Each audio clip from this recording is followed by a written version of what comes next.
Welcome, everybody. This is the second of many new Inspired TVs, and I am so honored today to have my guest, Scott Chesney, who is somebody that I have known for a while, but we've never really officially met. And Scott has an amazing story, and I really wanted him to be on Inspired TV for multiple reasons. But I'm going to let you guys be the judge after this interview because really, truly, everything that I have known about you, Scott, and heard about you, Scott, has just been amazing, amazing stuff. So welcome. Thank you, Suzanne. It's a pleasure to be with you. Yeah, likewise. So, for the people who are just tuning into Inspired TV, basically the mission of Inspired TV is about really highlighting the journey through darkness as a way to illuminate our greatest gifts and teach us the most powerful life lessons, and really sometimes eventually lead us to our purpose, our soul's purpose. So, Scott, I wanted to ask you, what was for you your darkest moment? My darkest moment. I want to say right away, my heart's telling me back when I was 24 years old. It was 1994, and it was a short time after the passing of my father. I was 24 years old, and basically 9 years into paralysis. Wow. And it was at that moment, the combination of the passing of my father and then just having that opportunity too to not only grieve over his passing, but really to finally grieve over my paralysis as well. And it really was at a point where I just was open to allowing everything to come to the surface. And it was a dark place. I know now that it was a place that I needed to go to. At that moment, just really didn't want to be here anymore. Didn't want to be here anymore. But I knew there was something. I'd always talked about going into a light and seeing, the brightness and things and so forth. But I had avoided the darkness all too long, and it was my time.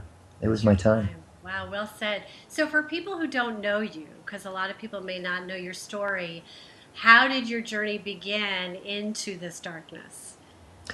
My journey began.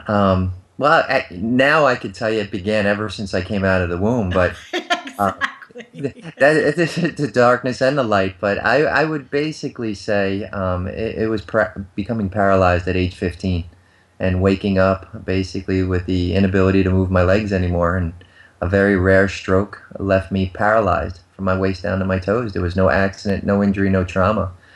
And it was you would think a very, very dark time in my life at that time. There was some darkness, but I wasn't ready to go there. And some people, when they experience adversity, challenges, right away they face that darkness. They see that darkness. For me, is that I was able to kind of go around it, circumvent it, but like anything in life, it's there waiting for you, and it waited for me for a number of years until really that backpack in which we carry all the things that we don't want to deal with right Right. away just basically got too heavy for me, and it was time to open up that backpack and just experience all the things that had been taken away from that 15-year-old boy in every single way that he had the right to feel.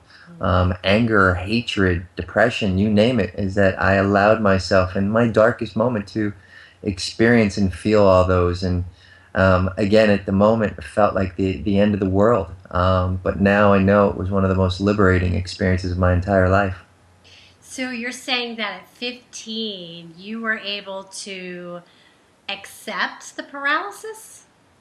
No, I was able to basically, well, not really stepping, I said sidestep it, Okay. but really avoid it. And I didn't know back then why, but I know now, being able to rewind the tape of my life and go back to any moment and kind of make sense of things and reinterpret it, as I can take myself back to when I was in that hospital bed. And each and every day, whether it be my parents, friends, or just people who had heard about me, I had dozens of eyes that were before me who basically were the size of golf balls with tears in them. Wow. And I know that that 15-year-old kid, and I didn't know this consciously, but subconsciously, is that 15-year-old boy was saying all that pain, all that sadness that you're experiencing is far greater than anything I could be experiencing in my life. So I know I shut it down. I shut down everything you can imagine that 15-year-old would feel, could feel, should feel. And because I said, whatever you're feeling is far greater than I'm feeling. And so I kind of went the opposite way and saying, you know what, put the smile on my face. And I had a relatively still good life. Is that I have to be an inspiration to people. I have to be happy. I got to come across as courageous because I cannot deal with all that pain that you're experiencing. It's far greater than anything that I can experience. Wow. So at what point past the age of 15 did all of that depression, anger, fears, when did that all start to hit? Yeah, again, it was almost like the passing of my father. It started to bring it all to the surface, and it was almost like all this that I had created outside myself, which outside of paralysis and outside of my father's passing, was an amazing life. I mean, I was living down in Miami, Florida. I had graduated college. I was making great money, relationships, all the things on paper were going great in my life. But there were still these major, major unresolved issues within me. And Right. it just got to the point where no matter what it is that I create outside myself, is that something's missing. I don't feel really genuinely happy. I don't feel genuinely successful. I don't feel genuinely free, and I wasn't sure what it was. And then I finally got around. I'd heard so many people sit and talk about, going within, and all my mind was telling me way back then is I got to go sit in like the foothills of Dharamsala and chant and yeah, and Om and do all this. I just had this vision, this really depleted vision, this tunnel vision, and I realize all too well now what that all meant. But until I embarked upon that journey and kind of surrendered to all the limitations that my mind was putting before me, and just surrender and just kind of like just go within and don't judge it, don't criticize it, just be and allow it to come forward. And it's been wonderful ever since. So what does going within look like, or what did it look like for you? Because I think for everybody it's different a little bit. I mean, I think the outcome's the same, but I think, that going within process for some people can look one way and for others look very different. So what was that like for you? Absolutely, you're absolutely right. It looks different for everyone, and people ask me that, and I said, you know what, that's part of your path. I can share with you what I did, but you know what, I can't determine that that's going to be the path that looks like for you.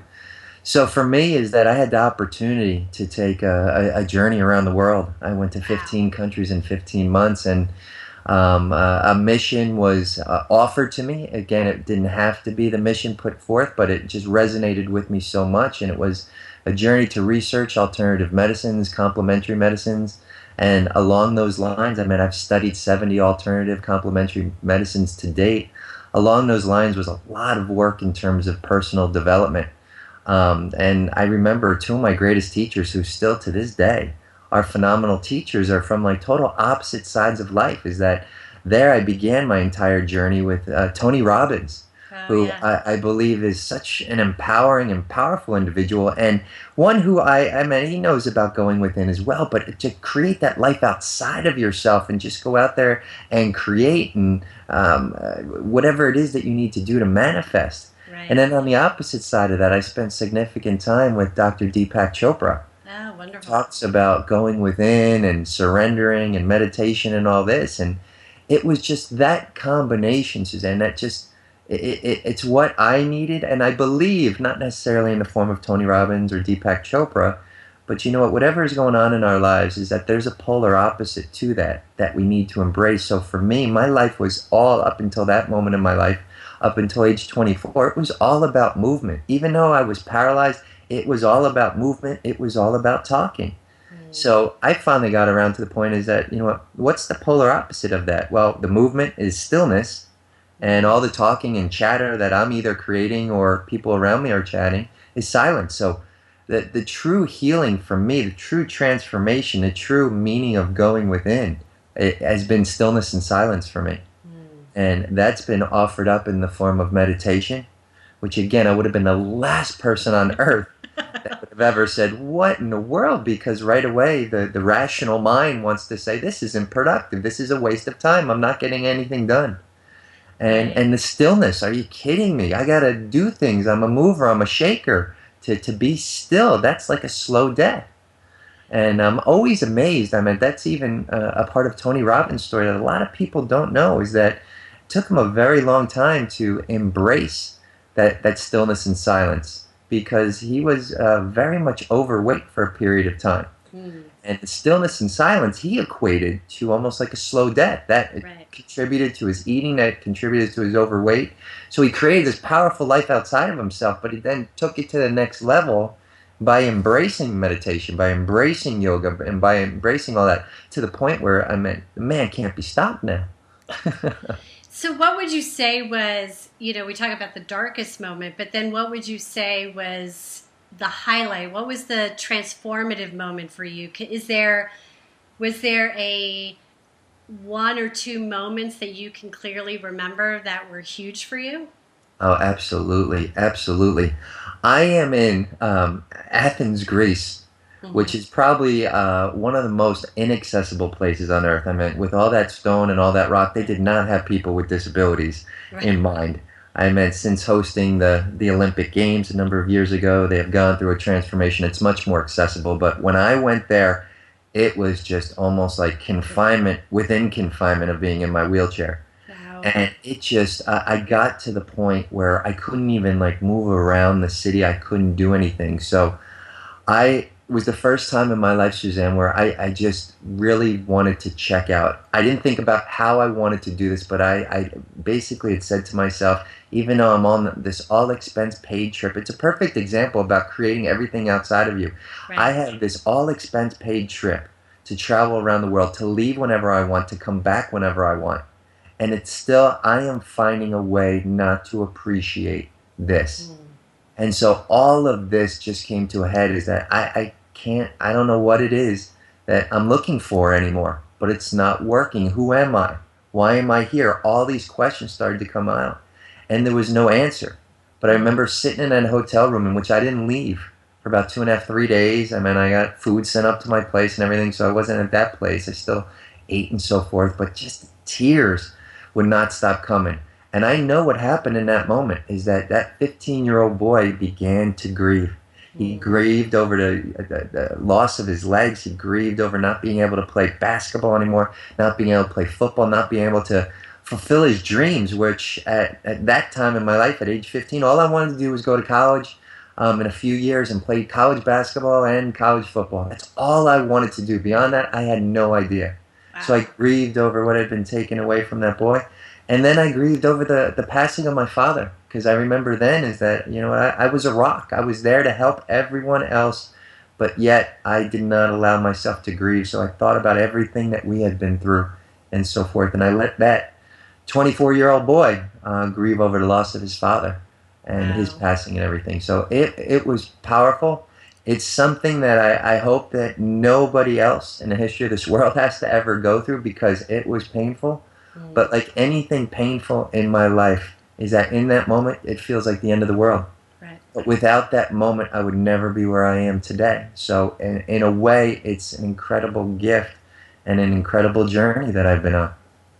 So when you say you got to a point of possibly wanting to check out, Yeah. and you know, tell me a little bit more about that moment. Like what went through your mind in that moment? It was just I wanted it to end. I Mm. wanted this roller coaster ride because it was almost like a roller coaster ride outside of myself.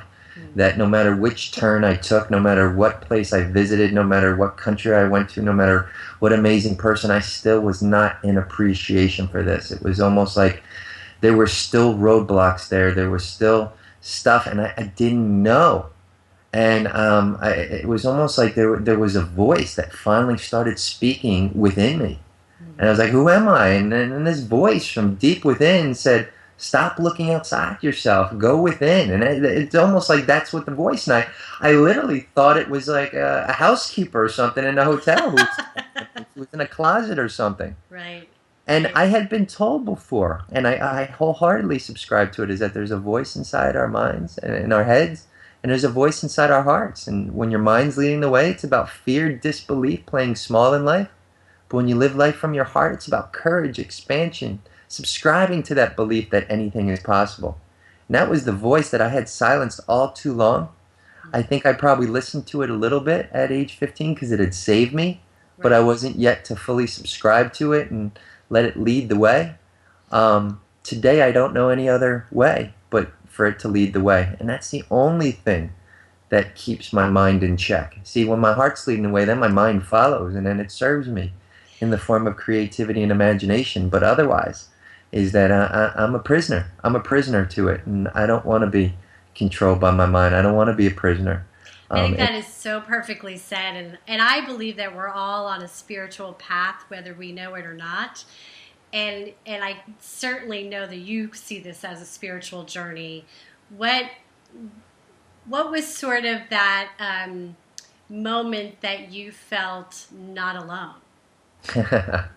um, it was, you know what? It was pretty much soon after that. Is that when I left that hotel room, I started to. It was weird how everything seemed a little brighter, Mm-hmm. and it seemed like I started to see just people as mere reflections of me. And I know that sounds weird, No, but not at I all. started getting into like personal meditations, and I'd always really been kind to people, but I never saw people as a mere reflection. So it's almost like, and it was powerful because it's almost like I picked up on people's energies.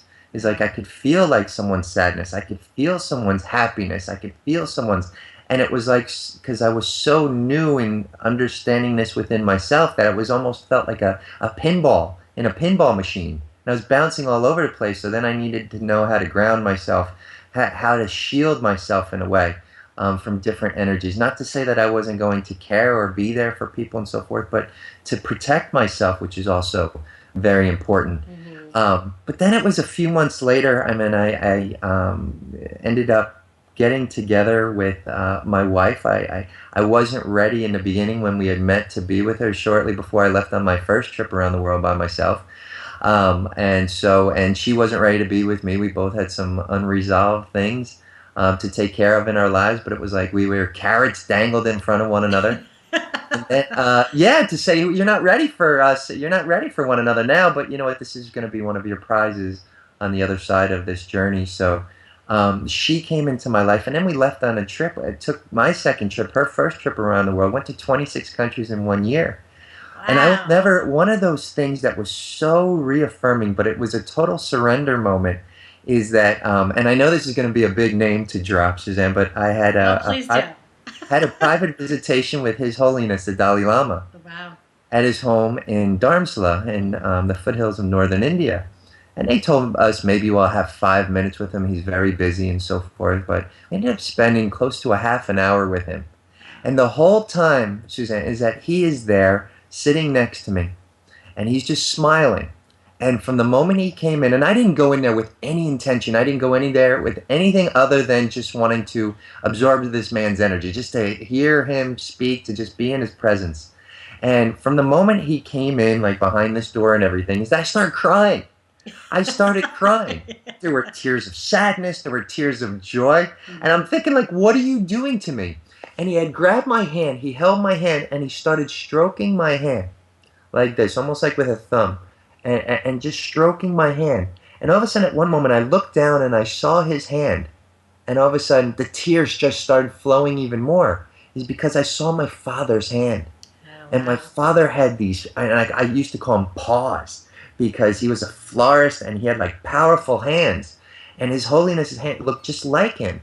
And all of a sudden, like, I kind of looked at him, and it's like in that moment, he knew what needed more healing in my life. And it was like another level of healing. And then something which just made me kind of laugh tears of happiness, like even more so than I was at different intervals of this meeting with him, is that he has this high pitched laugh. A lot of people don't know this. Is that like this high pitched laugh that you would never expect from this big man. And he just started laughing at me, and then I'm crying even more. But it was one of those things that I felt like I wasn't alone. And it was also one of those moments in which, you know what, I wanted to strive to be more than I was, because I wanted to be in that place of just recognizing wholeheartedly where another person is at in his or her life in in a non-judgmental, unconditional manner. And that's exactly the way I felt when I was in the presence of His Holiness the Dalai Lama. And I said, wow, I mean, call it enlightenment, call it whatever you want. I said, I want to have that type of energy. I want to be in that place of non-judgment. I want to be in that place of unconditional love that he was with me in that moment, and I'm sure everybody else with whom he's in contact. So how are you doing with that? How am I doing with that? Because Let's see. that's a big goal to strive towards. Yeah, how you do? I like that. So you got me laughing now. I'm doing well. What's very interesting is that I say now is that I've never been, even with all the challenges I have had in my life, is that I've never been in a better place than I am right here with you right now. And I say this because even with the challenges that are going on in my life, is that it's a moment for me. I don't have bad days anymore. I won't allow it to go that far. I reconnect, do whatever it takes, go to a place of gratitude, whatever it takes. Is that I have challenging moments though, but it's amazing is that there's a combination of immediately feeling those feelings, because I can't just resolve it. I can't just say, okay, this is the reason I'm figuring this way and just suppress all those emotions.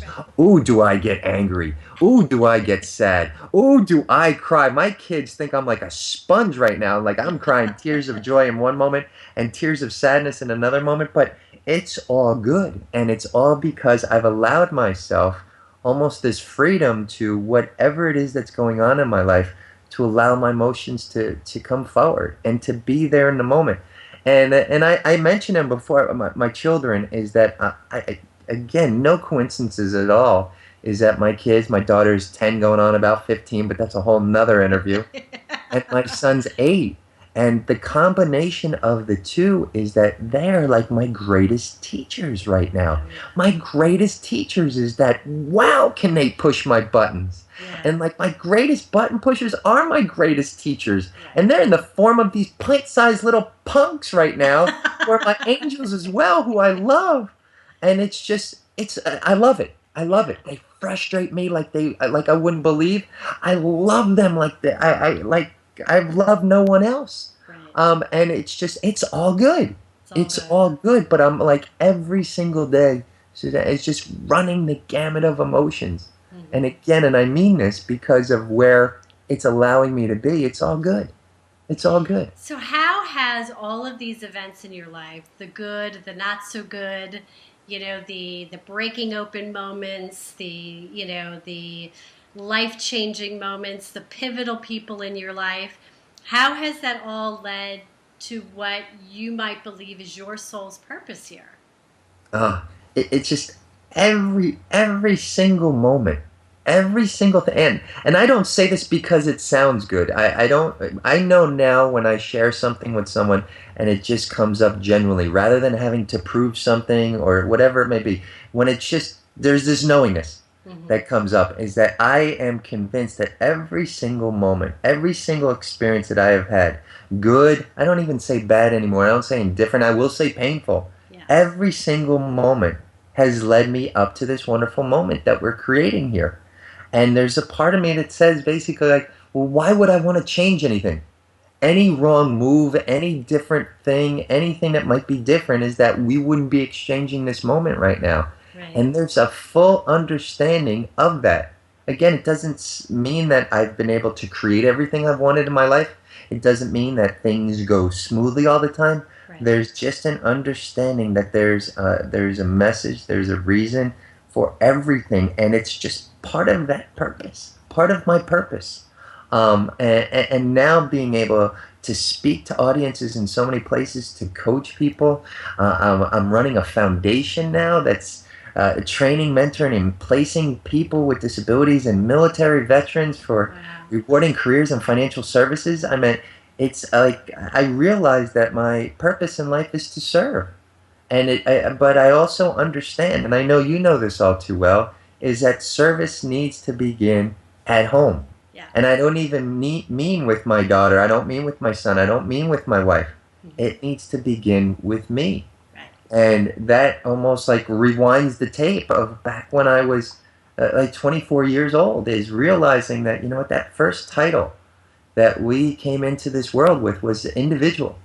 Right. And that no matter how many titles we've added in our lives over the years, is that that individual is still there, and so needed to be nurtured on a daily basis before we can actually really give everything that we want to give to other people. So I understand that. And when I'm not caring for myself in the way that I need to be caring for myself, oh wow, do I get the messages quickly? And do I have to learn some painful lessons quickly now? That's how Right. much it happens. So I realized, you know what, the more that I take care of myself, and it doesn't have to be time consuming, but the more I take care of myself, the more that I can do for others and really fulfill my soul's purpose.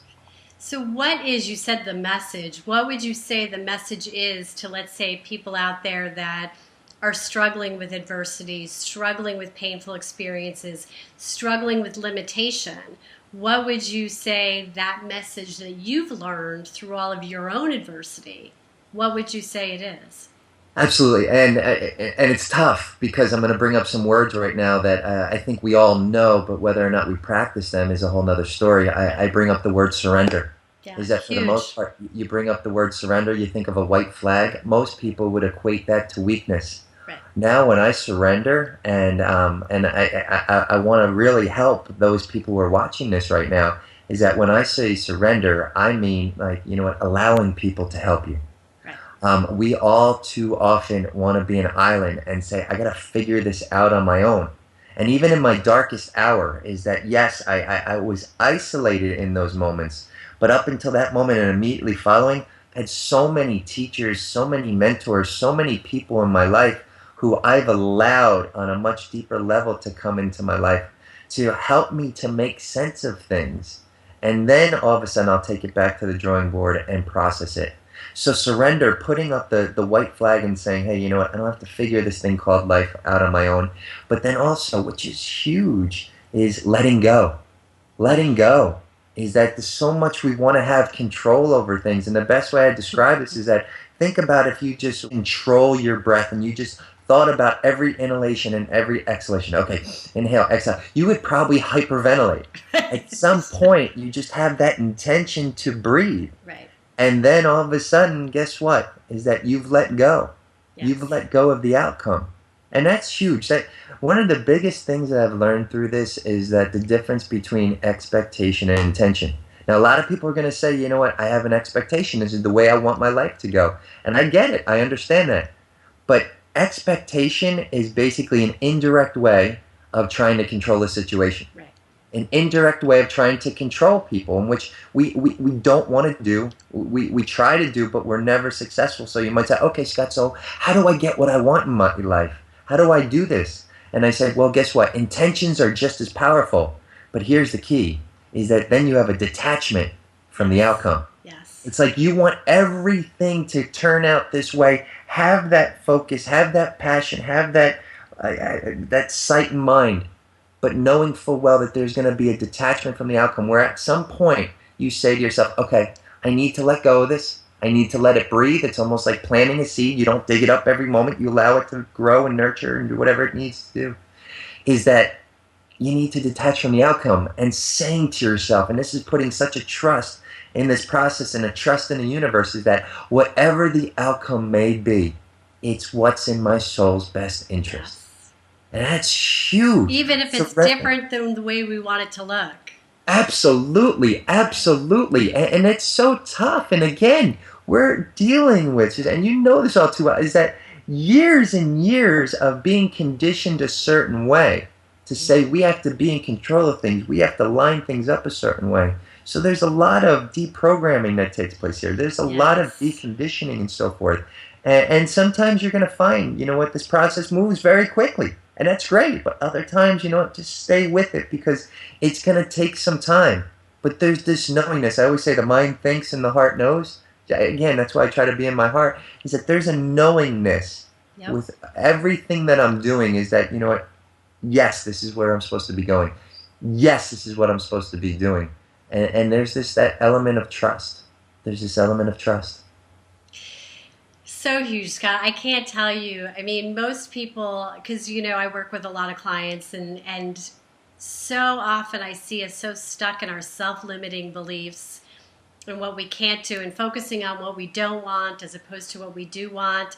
And I always tell people, because when you're talking about this, I'm thinking about co-creation and co-creating with spirit. And I always say that if you do 49%, God will handle the other 51. Wow, I like that. I You like know, that. and I think that that's sort of what you're saying by intention and then letting go, because the outcome is really, I don't even think, I think we think so much smaller than what it ultimately could be. I think, Absolutely. that, God's plans could be so much bigger than what we could even dream of for ourselves. Well, So, what's that she said? It's funny that you should say that. Is that I was talking to a group of middle school students yesterday, and I mhm. was telling them to go after their dreams, and then I tell them because they know through my story, my dreams didn't come true, and I tell them I say, listen, I guarantee you this: go after your dreams, go after everything that you absolutely want, but knowing full well that if your dream doesn't come true, I promise you is that there is a bigger and brighter dream waiting for you.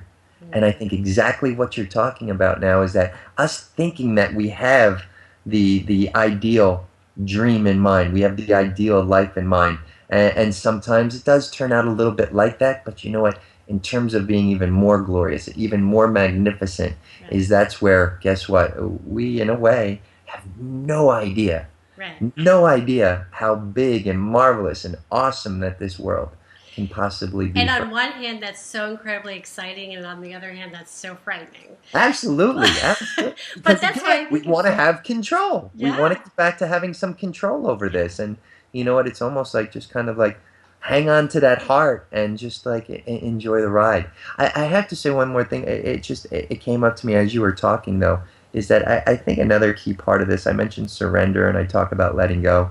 It was something that is so huge for me, and I'm in a place of it right now, just with the opportunity that you've given me today to be is in a place of gratitude. yeah.